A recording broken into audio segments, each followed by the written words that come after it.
أعوذ بالله من الشيطان الرجيم.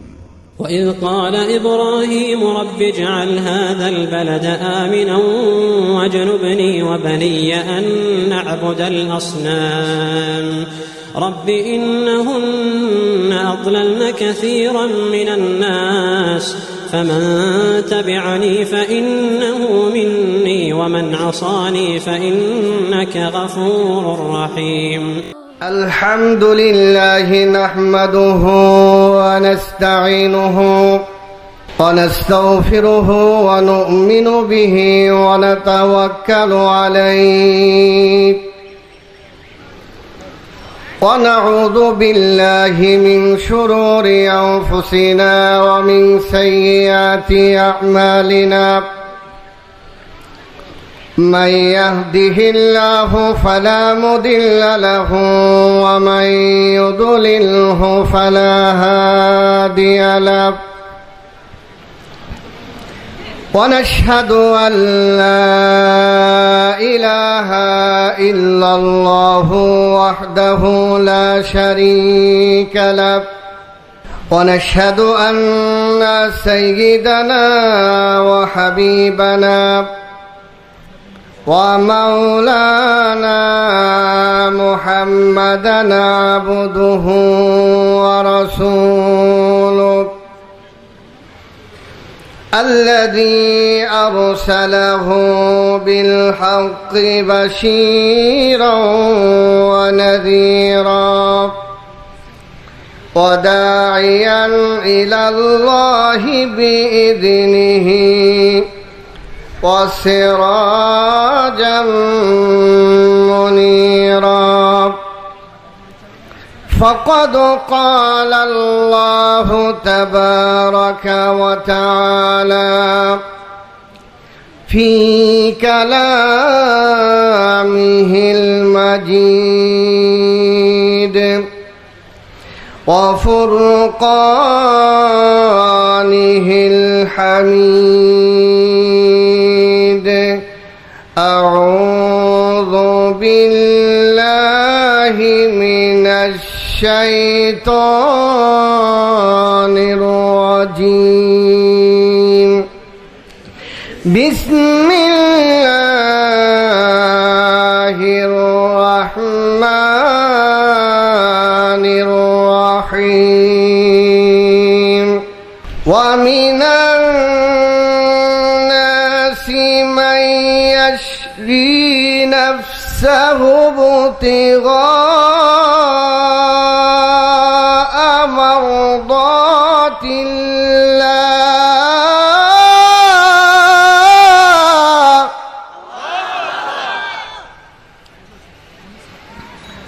ومن الناس من يشري نفسه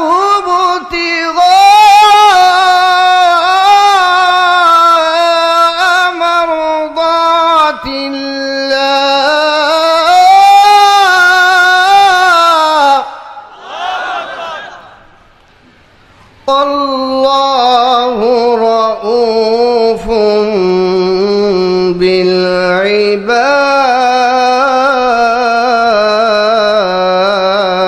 بالعباد يا أيها الذين آمنوا ادخلوا في السلم كافة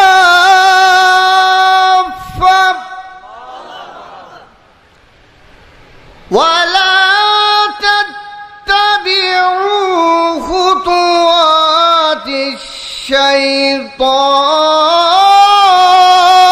الشيطان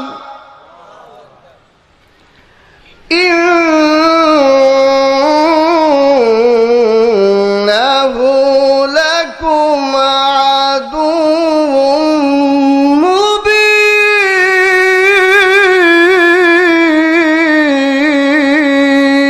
مبين.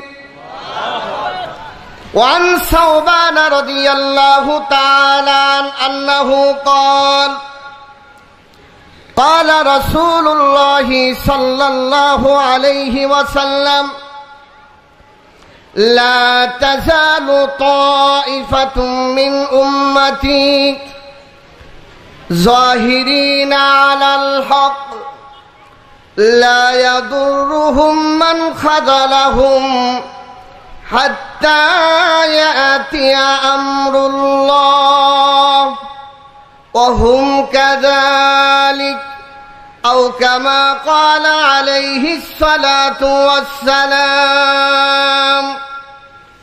সকলেই মহব্বতের সহিত দরুদ ইব্রাহিম পাঠ করি اللهم صل على محمد وعلى آل محمد كما صليت على إبراهيم وعلى آل إبراهيم إنك حميد مجيد اللهم بارك على محمد وعلى آل محمد كما باركت على إبراهيم وعلى آل إبراهيم إنك حميد مجيد بلغ العلا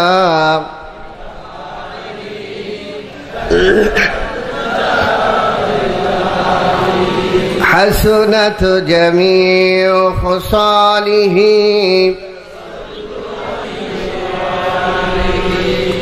مشرق حب محمد مطلع دیوان ما مطلع خورشید شقاش سینہ سوزان ما بلغ العلا كشف التجى بجماله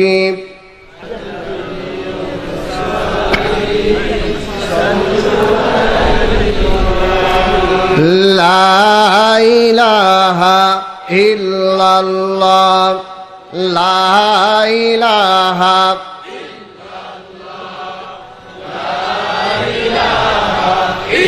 জবান খুলে প্রাণ ভরে লা ইলাহা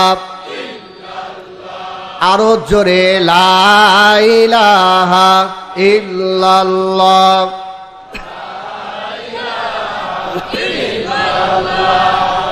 লা ইলাহা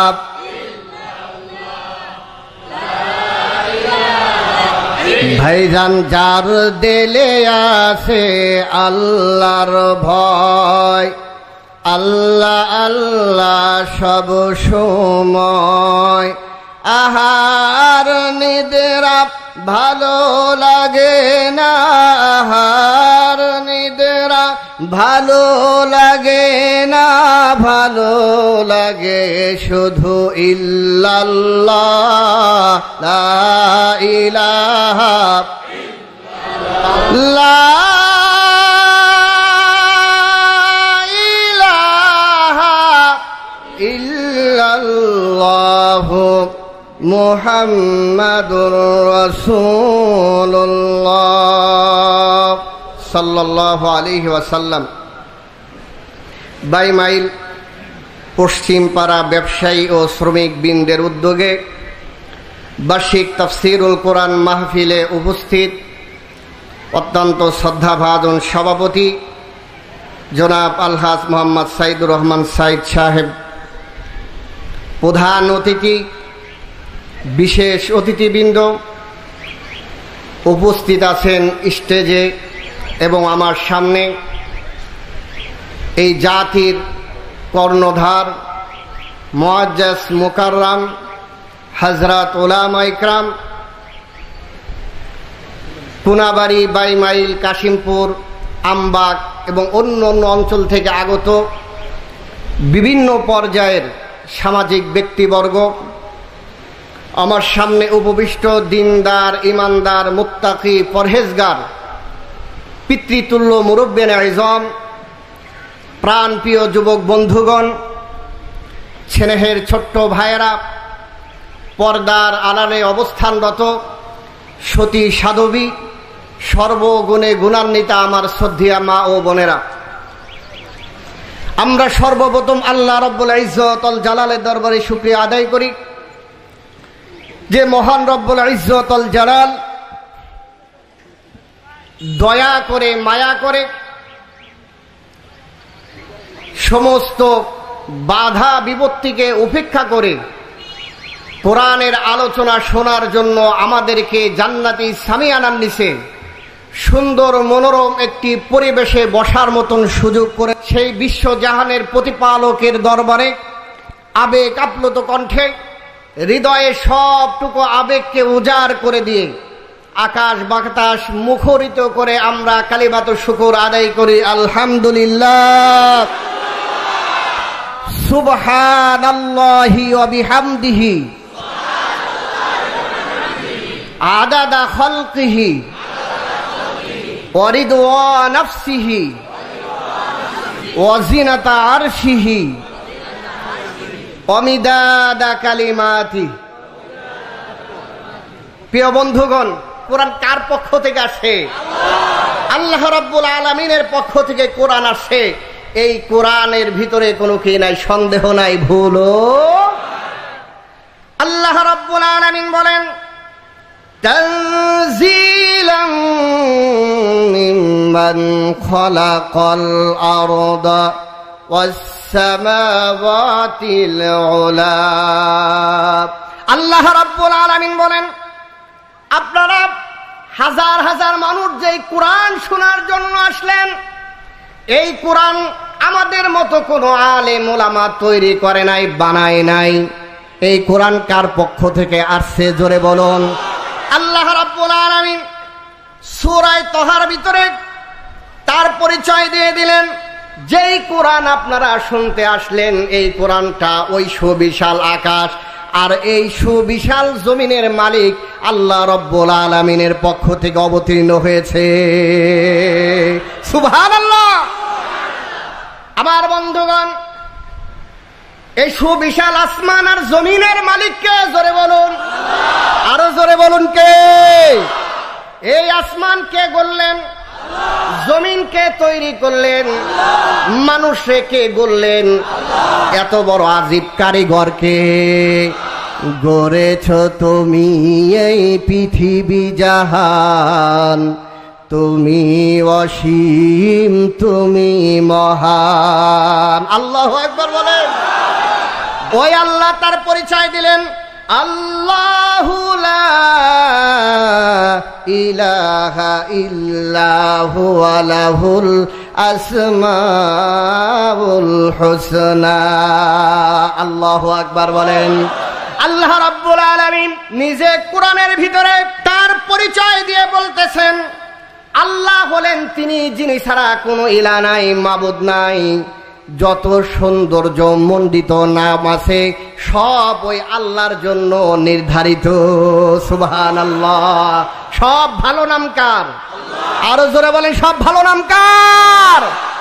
আল্লাহর নাম কয়টা? গুণবাচক নাম কয়টি? 99টি গুণবাচক নাম। কোন কোন বর্ণনায় আছে 1000 নাম। কত নাম? 1000 নাম। আল্লাহু আকবার বলেন। আল্লাহর 99 নামের সাথে দেবদেবীদের নামের কোনো মিল আছে? আরো জোরে বলুন, মিল আছে। কিন্তু আমাদের দেশের এক নাস্তিক এই দেশে বলার সাহস পায় নাই, মামুদের দেশে গিয়ে বলেছে আল্লাহর 99 নাম আর দেবদেবীর নামের মাঝে কোনো পার্থক্য নাই। জোরে বলেন, বলেছিল কিনা? আমরা সত্য কথা, হক কথা, এগুলো থেকে কখনোই আমরা পিছপা হইতে রাজি। সে কেন বলল? সে মুসলমান নাম তার, সে এই দেশের মাটিতে বলার সাহস পায় নাই। মামুদের দেশে গিয়ে বলল আল্লাহর 99 নাম আর দেবদেবীর নাম সব হলো সমান। নাউজুবিল্লাহ বলেন। ও নাস্তিক ভালো করে জানে, বাংলাদেশের তাওহীদি জনতার সামনে যদি আল্লাহর 99 নামের সাথে বেয়াদবি করা হতো, এই জমিনে তাকে থাকতে দেওয়া হতো না। মুসলমানরা জুতা পিটা করে ওরে মামুদ দেশে পাঠিয়ে দিত। কথাগুলো ঠিক কিনা?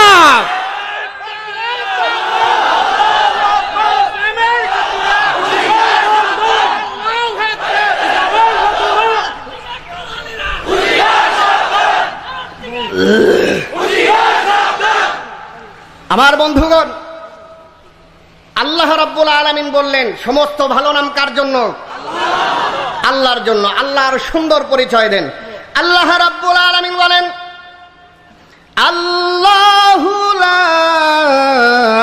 ইলাহা ইল্লা হুয়াল হাইয়ুল কাইয়্যুম। আল্লাহু আকবার বলেন।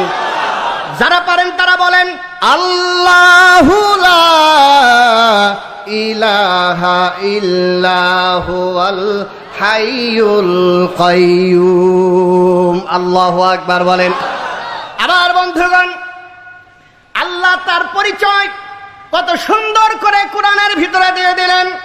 আল্লাহ হলেন তিনি যিনি চিরঞ্জীব, যিনি ছিলেন, আছেন এবং থাকবেন। আল্লাহু আকবার বলেন। আল কাইয়্যুমের ব্যাখ্যায় তাফসীরকারগণ লেখেন, আল্লাহ তো চিরঞ্জীব আছেন। আল কাইয়্যুমের অর্থ তাফসীরকারগণ মুফাসসিরে ইকরামগণ লিখেছেন, যিনি হলেন সবকিছুর ধারক বাহক, অর্থাৎ তিনি আছেন এবং সবকিছুকে টিকায় রাখছেন। উনি হলেন আমাদের আল্লাহ। সুবহানাল্লাহ।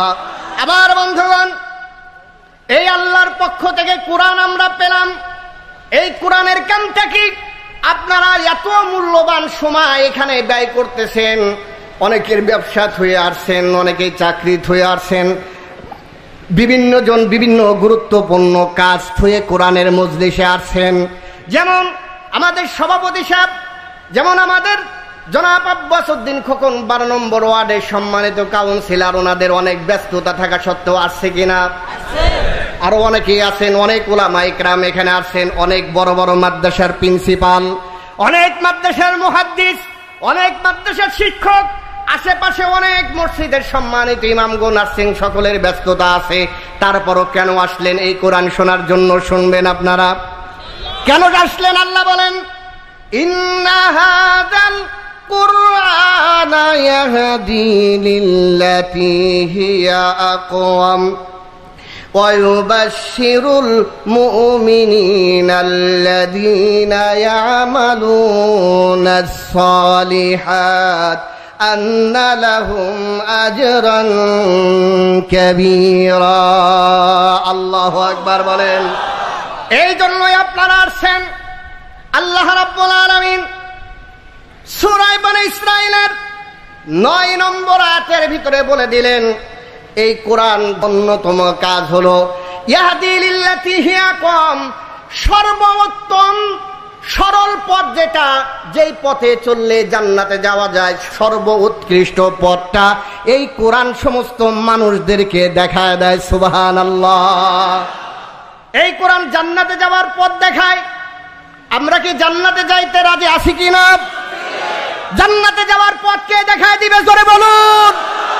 কোরআন দেখায় দিবে জান্নাতে যাওয়ার পথ।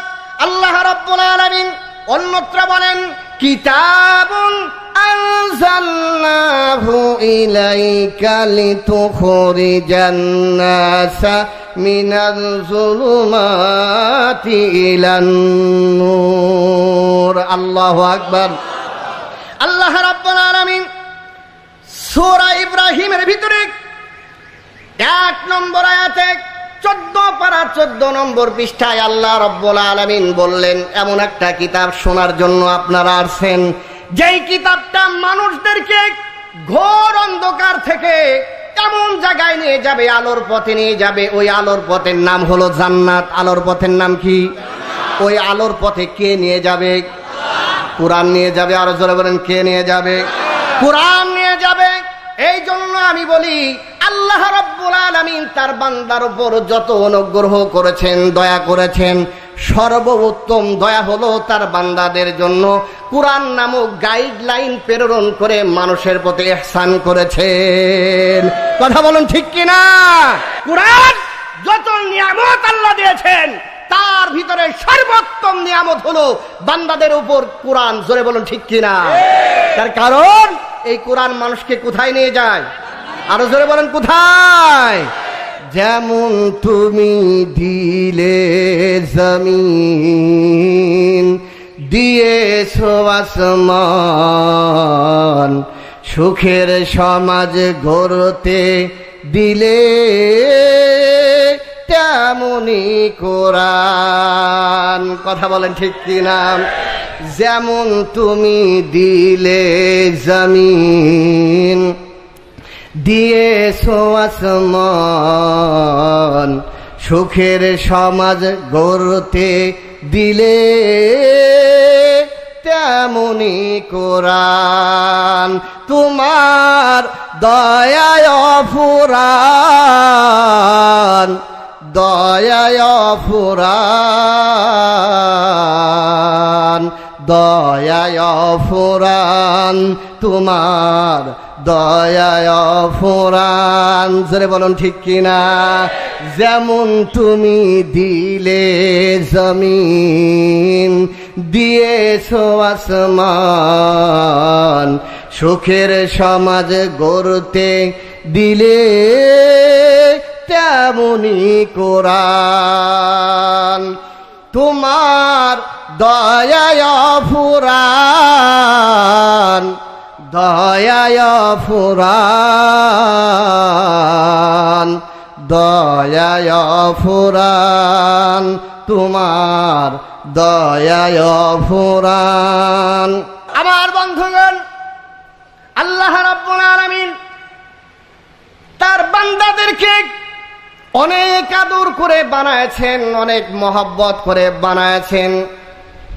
অনেক মহব্বত তার বান্দাদেরকে আল্লাহ করেন। এই জন্য মহব্বত করে বানাইয়া কোরআন নামক নিয়ামত দান করলেন, যাতে বান্দা জান্নাতে যাইতে পারে, জাহান্নামে না যায়। আল্লাহু আকবার বলে। কত আদর করে আমার আল্লাহ আমারে আপনারে বানাইলেন। পয়গম্বর নূহ ৯৫০ বছর পর্যন্ত তার উম্মতদেরকে দাওয়াত দিয়েছেন। কত বছর? ৯৫০ বছর পর্যন্ত হযরতে পয়গম্বর নূহ আলাইহিস সালাতু ওয়াস সালাম তার কওমকে দাওয়াত দিলেন। ১ বছর নয়, ২ বছর নয়, কত বছর? ৯৫০ বছর পর্যন্ত দাওয়াত দেওয়ার পরে এই ৯৫০ বছরের মেহনতের ফল হলো ৮০ জন বা ৮২ জন মানুষ ইসলাম গ্রহণ করলো, দাওয়াত কবুল করলো। আর কোনো মানুষ দাওয়াত কবুল করে না। এমন পরিস্থিতিতে দাওয়াত শুধু কবুলই করে না এমন নয়, বরং পয়গম্বর নূহের উপর অত্যাচার শুরু করে দিল। বিভিন্নভাবে জুলুম, নির্যাতন, বিভিন্নভাবে হয়রানি, অপদস্থ, অপমানিত যখন করা শুরু করে দিল, পয়গম্বর নূহ ধৈর্য হারা হয়ে আল্লাহ রাব্বুল আলামিনের কাছে দোয়া করে বসলেন। কুরআনের ভিতরে আল্লাহ তুলে ধরলেন, অকালা নূহুর রাব্বি লা তাযার আলাল আরদি মিনাল কাফিরিনা দাইয়ারা। আল্লাহু আকবার বলেন। বন্ধুগণ আমার, কুরআন বলছে আল্লাহর পয়গম্বর গুসায় এসে আল্লাহর দরবারে দুখানা হাত তুলে বললেন, রব্বুল আলামিন, যেই জাতি তার নবীর কথা শোনে না, নির্যাতন করে, জুলুম করে, অত্যাচার করে, এমন জাতি জমিনে রাখার দরকার নাই। তাদের সব কিছু তুমি ধ্বংস করে দাও। নাউজুবিল্লাহ। পয়গম্বরের জবান তো পবিত্র জবান, পাক জবান। আল্লাহ ওয়ালাদের জবান পাক জবান। শুধু পয়গম্বর না, এই নবীর অনেক উম্মত আছে যারা যদি কোনো মানুষের ব্যাপারে আহ ও শব্দ উচ্চারণ করেছে, ওর 14 গোষ্ঠী আল্লাহ ধ্বংস করে দিয়েছে। কথা বলুন ঠিক কিনা? বন্ধুগণ আমার, হযরতে নূহ দোয়া করার পরে আল্লাহ রাব্বুল আলামিন বললেন, নূহ কিস্তি তৈরি করেন। কিস্তি বানানোর পরে, নৌকা বানানোর পরে যে ৮০-৮২ জন মানুষ ইসলাম গ্রহণ করেছিল, তাদেরকে নিয়ে সমস্ত জীব জানোয়ার, হায়াওয়ান জানোয়ার এক এক জোড়া করে নিয়ে পয়গম্বর নূহ যখন ওই কিস্তি বানানো হয়ে যায়, ওই কিস্তি বানানো দেখে তৎকালীন কিছু বাটপার আর শয়তানেরা টিটকারি করেছিল কিনা? যেই জাতি যত বড় পয়গম্বরদের সাথে বেয়াদবি করবে, আল্লাহ তাদের শিক্ষাও তার থেকে কয়েক গুণ বেশি দেন। কথা বলেন ঠিক কিনা? এই জাতি দেখলো এই যে নৌকা বানাইতেছে, আমরা খাবার পানি পাই না, আর বেটা কি চালাবে? নৌকা চালাবে। মরুভূমি, এটা হাসির কথা না। তো এর লেগা লিডারেরা এই নৌকার ভিতরে পায়খানা শুরু করে দিল। নাউজুবিল্লাহ বলেন। পায়খানা করতে করতে যখন পুরা কিস্তিটা পরিপূর্ণ হয়ে গেল, এখন শেষ পর্যন্ত এক বুড়ি, চোখ দেখে না, অন্ধ, হাঁটতে লাঠি লাগে, কয়েকজন তারে দাঁড় করানো লাগে, এমন একজন বুড়ি এ দেখলো আমার জাতি, আমার কওমের লোক নূহের নৌকায় পায়খানা করে আছে, এমন কাজ থেকে আমি যদি মাহরুম থাকি তাহলে তো ইতিহাস আমাকে স্মরণ করবে না, আমাকে লাঞ্ছনা দেবে, অপদস্থ করবে, অপমানিত করবে। অতএব এই বরকতময় কাজে আমিও কি হয়ে যাই, শরীক হয়ে যাই। দেখেন না আবু জাহেলের বাড়ি এখন কি ইন্টারন্যাশনাল পায়খানা, কি পায়খানা, আন্তর্জাতিক পায়খানা। যারা হাজী সাহেব আছেন ওইখানে যা যদি কারো পায়খানা নাও হয় তারপর দুইটা কুতুন মারি আসে, কথা বলে। তো এই মহিলা দেখলো যে সকলেই পায়খানা করলো, পায়খানা না আসলেও আমার যাওয়া লাগবে। তো মহিলা তো চোখে দেখে না, গায়েও শক্তি নাই, আল্লাহর মহিমা। মহিলা যখন পায়খানা করতে গেছে, চোখে দেখতো না, কুষ্ঠরোগী, ওই মহিলাটা পায়খানার ভিতরে পড়ে গেছে। খবর হয়ে গেল তোমাদের একজন বুড়ি এই নৌকার ভিতরে পড়ছে, এখন কি করা যাক, তাকে উঠানোর ব্যবস্থা করো। এই বুড়িটারে কোনো মতো ব্যবস্থা করলো। উঠানোর পরে দেখে এই মহিলার তো আগে ছিল কুষ্ঠরোগী, মানুষ ঘৃণা করতো, চোখে দেখতো না। এই মহিলাটা ওই কিস্তির থেকে ওঠার পরে দেখে চোখও দেখে, কুষ্ঠরোগও ভালো হয়ে গেছে। সুবহানাল্লাহ বলেন। জনগণ মনে করল এত অনেক বরকতের পায়খানা,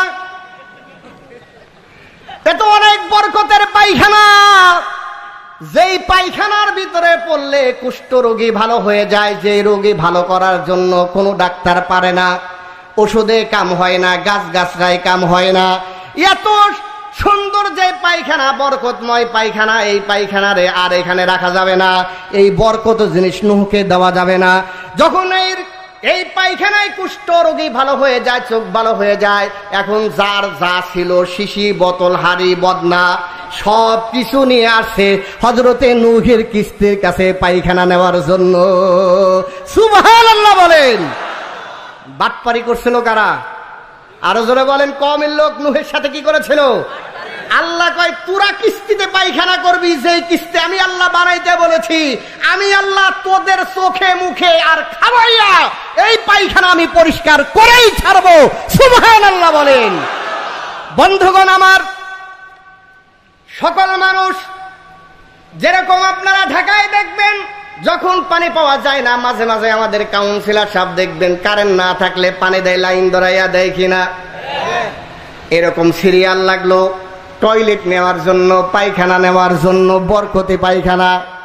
সকল মানুষ যার যা ছিল এখন তো ভাগে হবে না, এই জন্য সবাইকে পরিমাপ করে দেওয়া হলো। শেষ পর্যন্ত মানুষ দেখলো যে আমি ভাগে পাইলাম না, এই মানুষগুলো পানি দিয়ে পরিষ্কার কইরা কোনা কাঞ্চিতে যা ছিল সব পরিষ্কার করে নিয়ে গিয়েছে। সুবহানাল্লাহ, সুবহানাল্লাহ। কার সাথে বাটপারি করো? আল্লাহর সাথে বাটপারি করো। বেয়াদব, তোদের পায়খানা তোদের খাওয়াইয়া বিশ্ববাসীর সামনে কিয়ামত পর্যন্ত দৃষ্টান্ত হয়ে থাকবে। কথা বলো ঠিক কিনা? বন্ধুগণ আমার, কিস্তি তৈরি হওয়ার পরে 40 দিন শেষ হয়ে গেল, নেমে গেল। নামার পরে আল্লাহ রাব্বুল আলামিন নূহকে ওহী করলেন। নূহ আলাইহিস সালাতু ওয়াস সালামের কাছে ওহী পাঠাইলেন, রে পয়গম্বর, আপনার মুসলমান ছাড়া, আপনার উম্মত ছাড়া এখন তো এই পৃথিবীতে আর কেউ নাই। কয় জি আল্লাহ, এখন আর কোনো কাফের বেঈমান নাই। আল্লাহ বলেন এখন ভালো লাগে? কয় আল্লাহ আগে সমাজে বাড়াইলে টিটকারি মারত, একজন জামা ধরে টান দিত, আর একজন পাগড়ি ধরে টান দিত, আর একজন ইট মারত, আর একজন থুতো মারত, এভাবে আমাদেরকে নিয়ে উপহাস ঠাট্টা বিদ্রুপ করেছে। এখন এগুলো কেউ করে না, এখন সব মুসলমান, এখন ভালো লাগে। আল্লাহ রাব্বুল আলামিন বলেন, পয়গম্বর তোর ভালো লাগতে পারে, কিন্তু আমি আল্লাহর ভালো লাগে না। সুবহানাল্লাহ। কেন ভালো লাগে না? আল্লাহ বলেন তোমার এই কথায় আমি বুঝাবো না, কাজে বুঝায় দেব। তার কারণ কাজে যদি বোঝানো যায়, কথায় বোঝানোর দরকার আছে। আল্লাহ রাব্বুল আলামিন নূহকে বললেন, রে নূহ, আপনি মাটি দিয়ে হাড়ি পাতিল বানান। কত বানাবো? আপনি বানাইতে থাকেন। পয়গম্বর নূহ মাটি দিয়া অনেক হাড়ি পাতিল বানাইলেন। বৃষ্টি আসলে এগুলোরে পলিথিন দিয়া ঢাকতেন, রোদ্রে শুকাইতেন, কুয়াশায় যাতে নষ্ট না হয়ে যায়। খুব আদর যত্ন করে এগুলোরে বানাইলেন, যেহেতু মালিক বলেছে কি বানাইতে হবে, হাড়ি পাতিল বানাইতে হবে। খারাপ বানানো যাবে, খারাপ বানানো যাবে না। খুব সুন্দর করে বানাইলেন। বানানো শেষ হয়ে যায়, আল্লাহর পক্ষ থেকে ওহী আসলো, রে নূহ, যে হাড়ি পাতিল গুলো আপনি বানাইলেন, হাতে একটা লাঠি নেন, এই লাঠিটা নিয়ে যে হাড়ি পাতিল গুলো আপনি সুন্দর করে বানাইলেন, এক পাশ থেকে একটা একটা করে ভেঙে সব চুরমার করে দেন। সুবহানাল্লাহ। বানাইছেন, ভাঙতে মনে চায় না, অনেক আদর যত্ন করে বানাইলেন, কিন্তু অর্ডার দিয়েছেন কে? আল্লাহ। আরো জোরে বলেন কে? আল্লাহর অর্ডার। এখানে কোনো কথা বলা যাবে না। বাস ভাঙতে বলেছে, হযরত নূহ সব ভেঙে ফেললেন। ভাঙার পরে হযরত নূহ এত কষ্ট করে হাড়ি পাতিল গুলো বানাইলেন, বানানোর পরে আবার নিজ হাত দ্বারা ভাঙলেন। মনে ব্যথা লাগছে কিনা? কষ্ট লাগছে কিনা? মনে ব্যথা লেগেছে, কষ্ট লেগেছে। এই জন্য পয়গম্বর নূহ মনের ব্যথায় চিন্তিত অবস্থায় বসে রয়েছেন। আল্লাহর পক্ষ থেকে ওহী আসলো, রে নূহ, আপনার মন খারাপ কেন? আপনার সমস্যা কি? শরীর খারাপ না মন খারাপ? হযরত নূহ বলেন, আল্লাহ, আমার শরীর খারাপ না, আমার মনটা খারাপ। আল্লাহ রাব্বুল আলামিন বলেন, মনটা কেন খারাপ হলো? নূহ তো বলে না কেন খারাপ হলো। আল্লাহ নিজেই বলেন, রে নূহ, মনে হয় নিজের হাত দ্বারা হাড়ি পাতিল বানাইলেন, নিজের হাত দ্বারা ভেঙে চুরমার করে দিলেন, মনে হয় এই জন্য আপনার মনটা খারাপ হয়েছে। হযরত নূহ বলেন, জি আল্লাহ, নিজ হাত দ্বারা বানাইতে বললেন, আবার আমার হাত দ্বারা ভাঙতে বললেন, এই জন্য নিজ হাতের দ্বারা এত সুন্দর করে বানানোর পরে ভাঙলাম, এই জন্য মনে কষ্ট লেগেছে। আল্লাহ রাব্বুল আলামিন প্রশ্ন করলেন, রে নূহ, তুমি যে হাড়ি পাতিল গুলো বানাইছিলে, হাত পাও দিয়েছিলে, আল্লাহু আকবার বলেন, আরো জোরে আল্লাহু আকবার বলেন। আল্লাহ রাব্বুল আলামিন বললেন, রে নূহ, তুমি যে হাড়ি পাতিল গুলো বানাইছো, হাত পা দিয়েছিলে কিনা? হযরত নূহ বলেন, না আল্লাহ, হাত পাও তো দেই নাই। চোখ দিয়েছিলে? না আল্লাহ, চোখও দেই নাই। নাক দিয়েছিলে? না আল্লাহ, নাকও দেই নাই। ব্রেন দিয়েছো? মাথা দিয়েছো? না আল্লাহ, কিছুই দেই নাই। যখন তুমি হাড়ি পাতিল গুলো একটা একটা করে ভেঙে চুরমার করে দিলা, তোমার এই ভাঙ্গার মার দেখে কেউ পলাইছে? কয় না আল্লাহ, কেউ তো পলায়ও নাই। আল্লাহু আকবার বলেন। তুমি যখন হাড়ি পাতিল গুলো ভাঙছো, কেউ তোমার মারির ভয়ে পলাই নাই। কেউ কি চিৎকার করেছে? কয় না, চিৎকারও করে নাই। তাহলে হাড়ি পাতিল বানাইছো, চোখ দাও নাই, হাত দাও নাই, পাও দাও নাই, কান দাও নাই, ব্রেন দাও নাই, পলাইলো না, কাটলো না, তোমার কাছে অনুনয় বিনয় করে মাপও চাইলো না। এমন বস্তু বানাইয়া ভাঙ্গার পরে যদি তোমার কষ্ট লাগে, রে নূহ, কিন্তু আমি যেই বান্দাদেরকে বানাইছিলাম, আমি আল্লাহ অনেক আদর করে আমি আমার বান্দাদেরকে বানাইছি। কত আদর করে বানাইলাম। তাফসীরের কিতাবের ভিতরে লেখে, এই আসমান আর জমিন আল্লাহ 6 দিনে বানাইছেন। কয় দিনে? 4 দিনে সবকিছু বানাইয়া 2 দিনে আমার আল্লাহ ডেকোরেশন করলেন। এখন কত সুন্দর দেখা যায়। আল্লাহু আকবার বলেন, আরো জোরে আল্লাহু আকবার বলেন। এই সুন্দর করে ফেরেশতাদের দিয়ে বানাইলেন। কুন ফায়াকুন বলার পরে হয়ে গেল। ফেরেশতারা বলে, রব্বুল আলামিন, আপনার আসমান আর জমিন বানানো হয়েছে, আপনার কি পছন্দ হয়? কয় মোটামুটি চলে, সমস্যা নাই।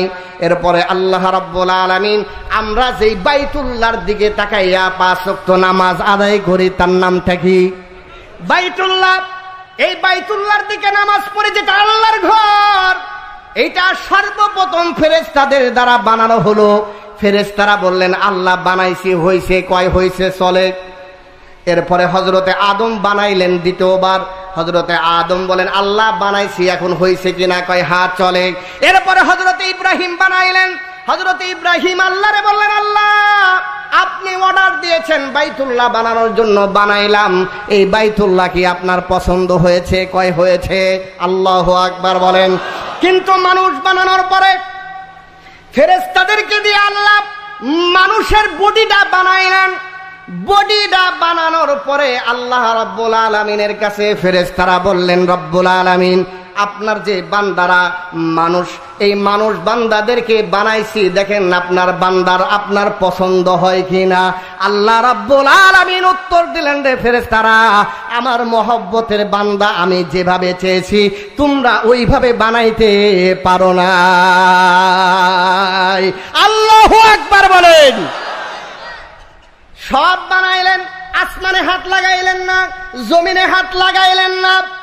বাইতুল্লাহ যেটা এত দাম, বিশ্বের মুসলমানেরা যেদিকে তাকাইয়া নামাজ পড়ে, ওইটা বানানোর ক্ষেত্রে আল্লাহ তার কুদরতি হাত ব্যবহার করলেন না। কুল কায়নাতে কোনো কিছু বানানোর ক্ষেত্রে তার কুদরতি হাত ব্যবহার করলেন না। কিন্তু যেই মানুষকে আল্লাহ এত বেশি ভালোবাসেন, ওই মানুষকে যখন ফেরেশতারা বানাইলো আল্লাহর পছন্দ হয় না।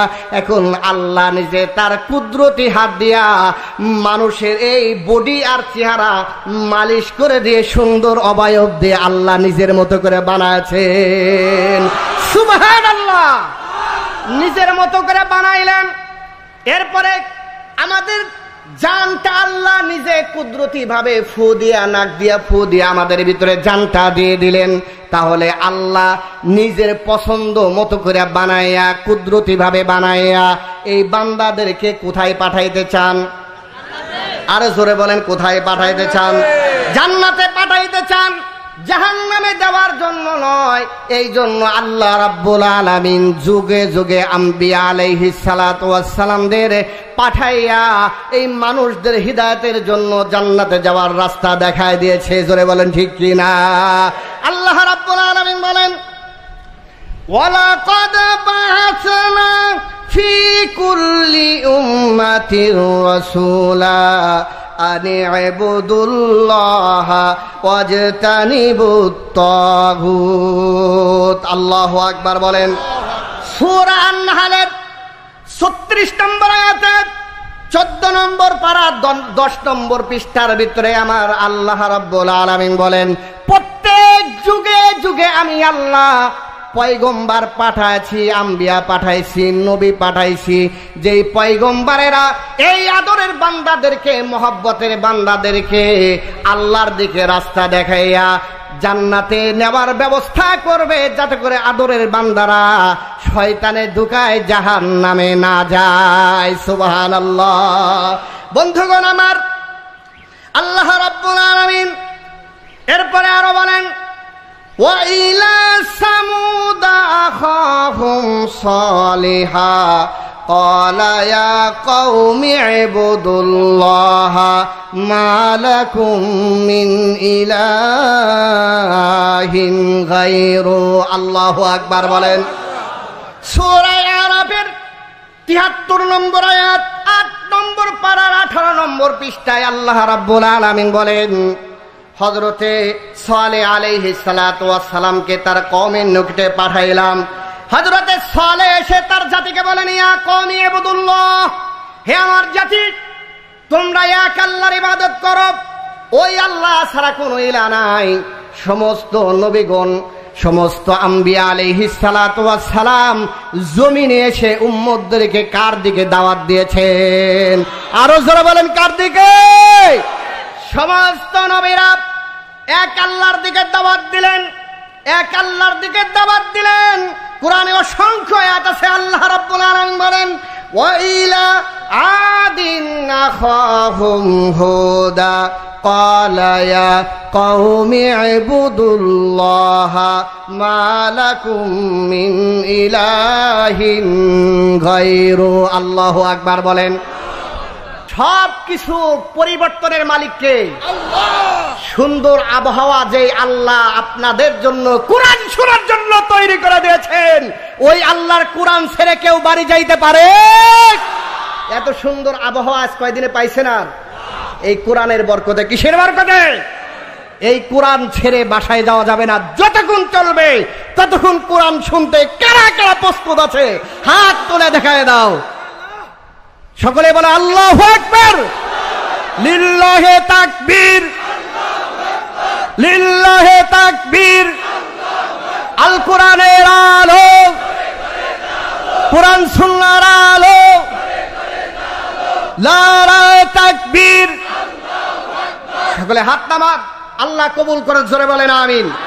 বন্ধুগণ আমার, আল্লাহ রাব্বুল আলামিন সূরা আরাফের 66 নম্বর আয়াতে 8 নম্বর পারার 17 নম্বর পৃষ্ঠার ভিতরে বলে দিলেন, হযরতে হুদ আলাইহিস সালাতু ওয়াস সালামকে তার কওমের নিকটে পাঠাইলাম।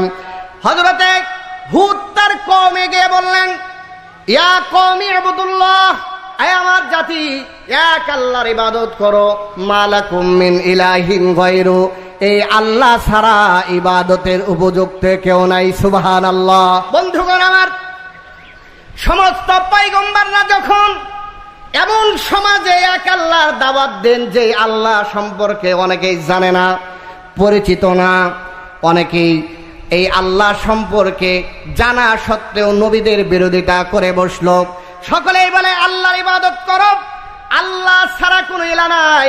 এখন কিছু মানুষ দেখলো যদি আল্লাহর ইবাদত করি, আল্লাহর দাসত্ব করি, তাহলে তো অন্য কারো গোলামি করা যাবে না, ইবাদত বন্দেগী করা যাবে না, আমাদের মাদ্দারি থাকবে না, নেতাগিরি থাকবে না, আমরা যে অত্যাচারগুলো করি, জুলুম করি, মানুষের উপর নির্যাতন করে, এগুলো চলবে না। এই জন্য এই মানুষগুলো কি দাওয়াত কবুল করেছে না নবীদের বিরোধিতা করেছে? প্রত্যেক জামানার উম্মতেরা তাদের নবীদের সাথে বেয়াদবি করেছে। নাউজুবিল্লাহ বলেন। নবীগণ যখন কওমের লোকদেরকে আল্লাহর ইবাদতের দাসত্বের দাওয়াত দিলেন, তখন কওমের লোকেরা 3 ভাগে বিভক্ত হয়ে যায়। 3 শ্রেণীর মানুষ এই আল্লাহর পয়গম্বরদের বিরোধিতা করেছে। কয় শ্রেণীর মানুষ? 3 শ্রেণীর মানুষ। নিজের পক্ষ থেকে কোনো কথা বলি না, কোরআন থেকে প্রমাণ করে দিলে আপনারা শুনবেন তো? আরো জোরে বলেন। কোরআন থেকে প্রমাণ করা হবে। 3 শ্রেণীর মানুষ আবহমান কাল থেকে কোরআনের বিরোধিতা করেছেন। ওই মানুষগুলোর পরিচয় আল্লাহ রাব্বুল আলামিন দিয়ে দিলেন।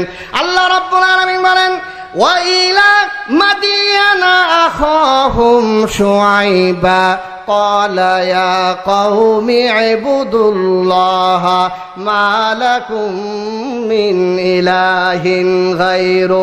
একই দাওয়াত দিলেন আমার কওমের লোকেরা, আল্লাহর দাসত্ব করে ইবাদত করো, তিনি ছাড়া কোনো ইলাহ নাই। এই কথা বলার সাথে সাথে এক শ্রেণীর মানুষ খেপে যায়। প্রথম শ্রেণী হলো তৎকালীন যারা নেতা ছিল, ক্ষমতাবান ছিল, রাষ্ট্রের মালিক যারা ছিল, এই শ্রেণীর মানুষ এই পয়গম্বরের উপর সর্বপ্রথম খেপে যায়। নাউজুবিল্লাহ। লোকেরা কি বলল? কোরআন বলছে, ক্বালাল মাউল্লাযী নাস্তাকবারু মিন কওমিহি লানুখরিজান্নাকা ইয়া শুআইব ওয়াল্লাযীনা আমানু মা'আকা মিন ক্বরিয়াতিনা আও লাতাউদুন্না ফী মিল্লাতিনা ক্বালা আওয়ালাউ কুন্না কারিহিন। আল্লাহু আকবার বলেন। সূরা আরাফের 88 নম্বর আয়াত 9 নম্বর পারার 1 নম্বর পৃষ্ঠায় দলিল সহ বলে যায়, যাতে করে বলতে না পারেন হুজুর মুখস্থ কথা বলে গেছে, এই কথা যাতে বলার সুযোগ না থাকে। পৃষ্ঠা নম্বরও বলে দিলাম। 9 নম্বর পারার কয় নম্বর পৃষ্ঠা? 1 নম্বর পৃষ্ঠা। হযরতে শুআইব যখন এই দাওয়াত দিল, দাওয়াত দেওয়ার সাথে সাথে ক্বালাল মালাউল্লাযীনা ইসতাকবারু মিন কওমি, তার কওমের যে লোকগুলো অহংকারী করত, মালাউন মানে নেতা, মালাউন মানে রাষ্ট্র ক্ষমতা, রাষ্ট্র শক্তি, এই রাষ্ট্র শক্তি আর নেতারা হযরতে শুআইবকে বলতেছে, শুআইব তুমি যে দাওয়াত দাও, এই দাওয়াত দেওয়া থেকে যদি বিরত না থাকো, তাহলে তোমাকে আর যারা তোমার প্রতি ঈমান আনবে আমরা আমাদের এই এলাকা থেকে বিতাড়িত করে দেব। নাউজুবিল্লাহ। আমার বন্ধুগণ, এরপরে আসেন হযরতে ইব্রাহিম আলাইহিস সালাতু ওয়াস সালাম যখন বললেন, ওয়া ইব্রাহিম ইদ ক্বালা লিকওমিহি ইবুদুল্লাহ ওয়াত্তাকু, যখন বললেন কওমের লোকেরা উবুদুল্লাহ, আল্লাহর ইবাদত করো, আল্লাহরে ভয় করো, তখন তার কওমের লোক কি উত্তর দিল? ফামা কানা জাওয়াবা কওমিহি ইল্লা আন ক্বালু কুতুলুহু আও হাররিকুহু ফাআনজাহুল্লাহু মিনান নার। আল্লাহু আকবার বলেন। সূরা আনকাবুতের 24 নম্বর আয়াত, 20 নম্বর পারার 18 নম্বর পৃষ্ঠার ভিতরে আল্লাহ রাব্বুল আলামিন হযরত ইব্রাহিম যখন এক আল্লাহর দাওয়াত দিলেন, তখন তারা কওমের লোকেরা বলল, বেটা তুমি আর কাম পাও না, আমরা যেই লাত উজ্জা মানাতের ইবাদত করি, বিভিন্ন মূর্তির পূজা করি, এইগুলো বাদ দিয়া নতুন এক আল্লাহর ইবাদতের কথা বলো। তুমি যদি এই কথা থেকে বিরত না হও, তুমি যদি এই কথা থেকে তোমার কথা যদি উড্ড না করে নাও, তাহলে তোমাকে হত্যা করব অথবা তোমাকে জ্বালাইয়া বৎস বানাইয়া দুনিয়া থেকে বিদায় দিয়ে দেব। নাউজুবিল্লাহ। বন্ধুগণ আমার, এইরকম প্রত্যেক জামানায় নবীরা তার কওমকে জান্নাতে নেওয়ার জন্য আল্লাহর ইবাদতের কথাটা বলেছেন। নবীরা নিজেদের স্বার্থে কোনো কথা, যেহেতু আল্লাহ আমাদেরকে আদর করে বানাইছেন কোথায় নেওয়ার জন্য? আরো জোরে বলেন, কোথায় নেওয়ার জন্য? জাহান্নামে নেওয়ার জন্য নয়। এই জন্য আগেই দৃষ্টান্ত দিলাম, কত আদর করে বানাইলেন জান্নাতে নেওয়ার জন্য। এইরকম একজন পয়গম্বর হলেন হযরতে জাকারিয়া আলাইহিস সালাতু ওয়াস সালাম। হযরতে জালিলুল কদর পয়গম্বর হযরতে জাকারিয়া এই হক কথা বলার কারণে, আল্লাহর দাওয়াত দেওয়ার কারণে যত নির্যাতন জুলুম অত্যাচার কাফের বেঈমানদের উপর থেকে পয়গম্বরদের উপর এসেছে, তারা মাথা পেতে সহ্য করে নিয়েছে। তারা হক কথা বলা থেকে কখনো বিরত থাকে নাই। সুবহানাল্লাহ। পয়গম্বর আমাদের শিক্ষা দিয়ে গিয়েছে, হক কথা বলতেই হবে। জোরে বলেন ঠিক কিনা? আরো জোরে বলেন ঠিক কিনা? পয়গম্বর শিক্ষা দিয়ে গেছে আমাদের। আমরা যাদের উত্তরসূরি তারা শিক্ষা দিয়ে গেলেন। কে শিক্ষা দিয়ে গেলেন? হযরতে জাকারিয়া আলাইহিস সালাতু ওয়াস সালামের যেই জামানায় প্রেরিত হয়েছিলেন, ওই জামানার বাদশা হযরতে জাকারিয়ার একজন উম্মত ছিল। এই বাদশা প্রথম পর্যায়ে ভালো মানুষ ছিল, হযরতে জাকারিয়ার কথা শুনতো, মানতো, সব কিছুই ঠিক ছিল। কিন্তু এক সময় সমস্যা হয়ে যায়। ঘটনাটা হলো, ওই বাদশা 2টা বিবাহ করে। 2টা বিবাহের ভিতরে দ্বিতীয় স্ত্রী যে বিবাহটা করেছে, ওই দ্বিতীয় স্ত্রীর সাথে একজন যুবতী কন্যাও ছিল, সুন্দরী কন্যা ছিল।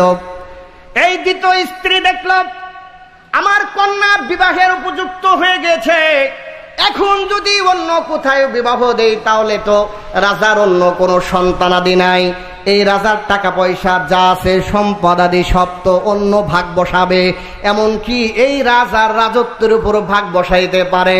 এই জন্য মহিলার ভিতরে কুবুদ্ধি আসলো, মহিলার ভিতরে শয়তানি বুদ্ধি আসলো।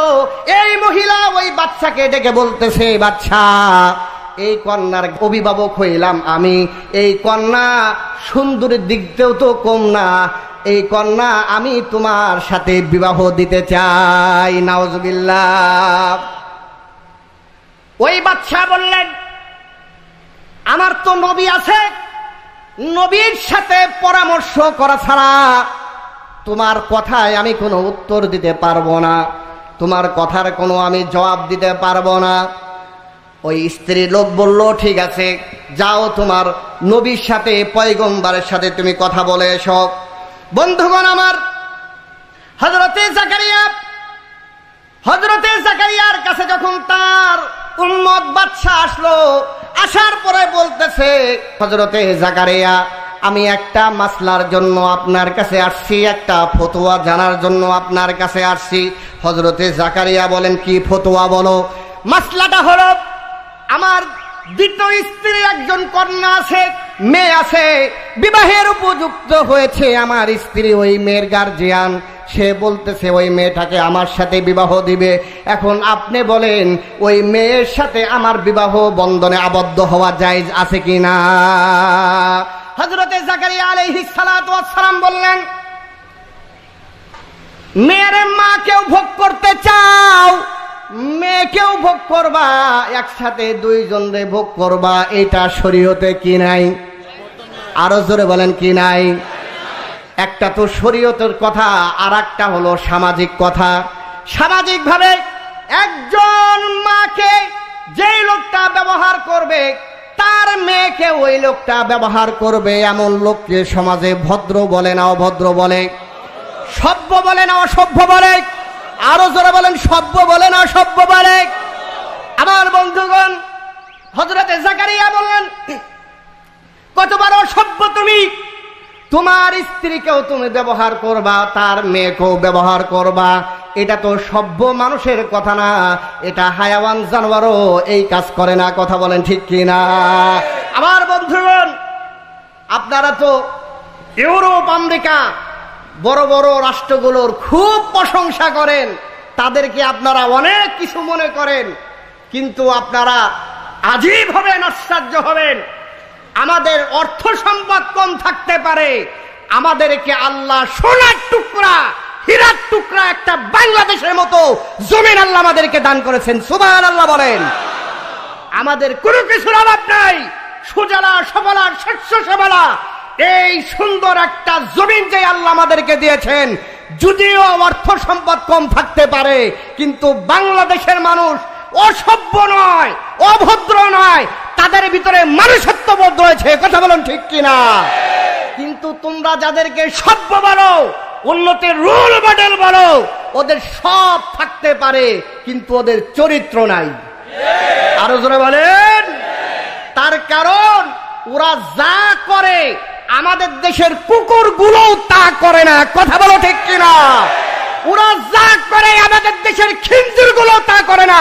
কথা বলো ঠিক কিনা?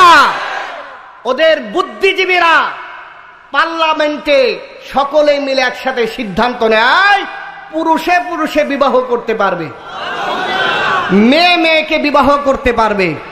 নাউজুবিল্লাহ বলেন। কিন্তু আপনারা কি আমাদের দেশের কোন কুকুরকেও এই কাজ করতে দেখছেন? তাহলে বোঝা গেল ওই হায়াওয়ান জানোয়ারগুলো আমাদের দেশের কুকুরের থেকেও নিকৃষ্ট। কথা বলেন ঠিক কিনা? এটা আমার কথা নয়।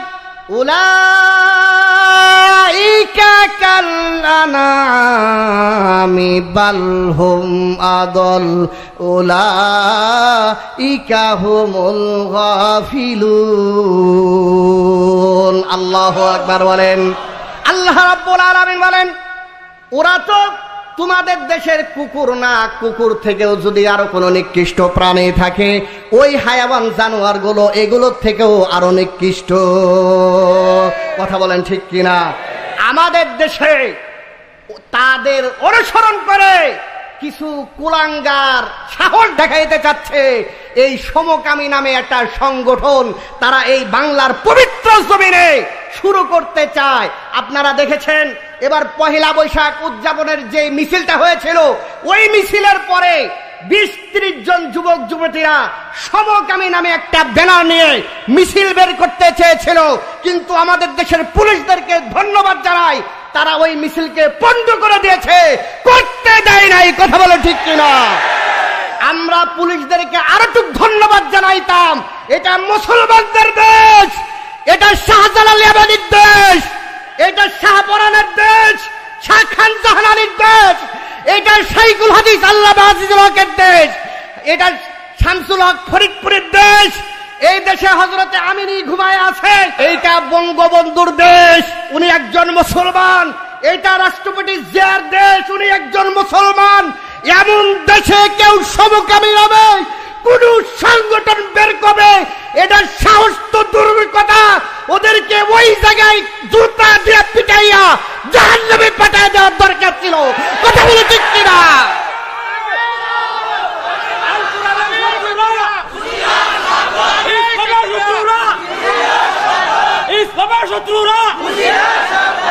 বন্ধুগণ আমার, হযরতে জাকারিয়া বললেন, তুমি তার মাকে ব্যবহার করবা, তার মেয়েকেও ব্যবহার করবা, এটা শরীয়তে কি নাই? জায়েজ নাই। এই বাদশাহ স্ত্রীর কাছে চলে গিয়ে বলল যে পয়গম্বর না করেছে, জায়েজ নাই, অতএব আমি করতে পারবো। স্ত্রী মহিলাদের কিছু ভালো স্বভাবও আছে, কুস্বভাবও।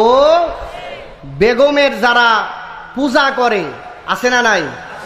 আমাদের সমাজে যত বড় ভদ্রলোক তত বড় বেগমের পূজা করে, আছে না নাই? আরো জোরে বলেন, আছে না নাই? বন্ধুগণ, হযরতে জাকারিয়া যখন বললেন পয়গম্বর বলেছে জায়েজ নাই, তখন স্ত্রী বলতেছে, তোমারও পয়গম্বর, তুমি একজন বাদশাহ, তোমার পয়গম্বর নাজায়েজ বলেছে, পয়গম্বরে কিছু হাদিয়া নিয়ে যাও, টাকা দাও, দেখবা পয়গম্বর এমনি কি দিবে, তোমার পক্ষে ফতোয়া দিবে। নাউজুবিল্লাহ বলেন। হযরতে জাকারিয়া আল্লাহর নবী কি ঘুষ খাওয়ার মানুষ? আরো জোরে বলেন। আমার বন্ধুগণ, বাদশার বিশ্বাস আছে পয়গম্বর ঘুষ খাবে না।